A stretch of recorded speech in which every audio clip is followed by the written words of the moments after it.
I just finished reading TikTok's new community guidelines, which go into effect 4 days before TikTok is supposed to be banned. You know, the 90-day non-enforcement period Trump gave TikTok. Anyway, after comparing last year's version to this year's version, here are the major things that are changing. Number 1, in rare and exceptional situations such as crimes or moments of social unrest, we may adjust our usual enforcement of rules to protect our community and address emerging harms while remaining guided by our principles. Meaning, during certain periods of social unrest, TikTok is essentially giving itself permission to temporarily change or tighten its enforcement in certain regards. As someone who has read every single version of the TikTok guidelines since they started, in my opinion, this can mean that they could broaden or narrow definitions when it comes to the guidelines, change the level of strictness of their moderation in certain regards, and in doing so, change what is actually allowed on the For You feed. I want to know how y'all feel about this. But while we're in this section, I should probably tell you that they changed one of the categories for moderation to disordered eating, risky weight management, and body image. Number 3, family accounts. When it comes to TikTok, there's a lot of controversy surrounding if parents can include their children in their content and if they are exploiting them. TikTok has added a provision telling people, hey, if you have a kid's account, you need to make it clear that it is owned by the parent. Number 4, harassment and bullying and critiquing political figures. Already, there are a bunch of people who are saying, oh, we can no longer critique political figures. Many of the people saying this just threw the guidelines into an AI and just had to analyze it for them, and they're misquoting what TikTok actually says. While a lot of videos do in fact get filtered from the For You feed for political speech, TikTok never says we're not allowed to critique public figures, which politicians and the president is. However, when that critique bleeds over into hate speech, threats, sexual harassment, doxing, and coordinated abuse, that's when it starts becoming an issue for TikTok. Now, while I don't speak for TikTok, I can say continue critiquing public figures. They have not outright banned that. However, that doesn't mean you won't still run into problems farther down the road.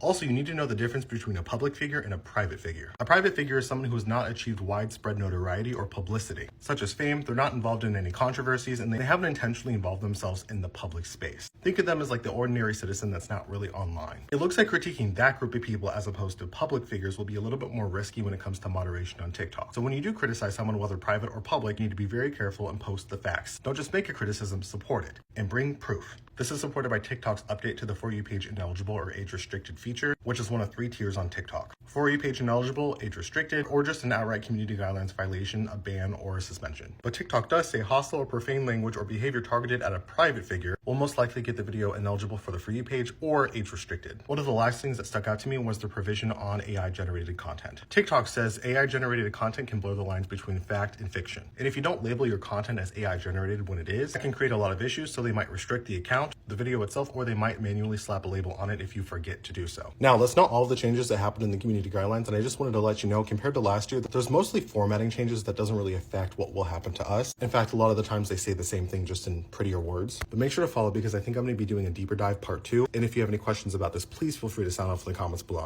I wanted to get to this as quickly as possible, however, I'm sure there are more details that I have yet to address.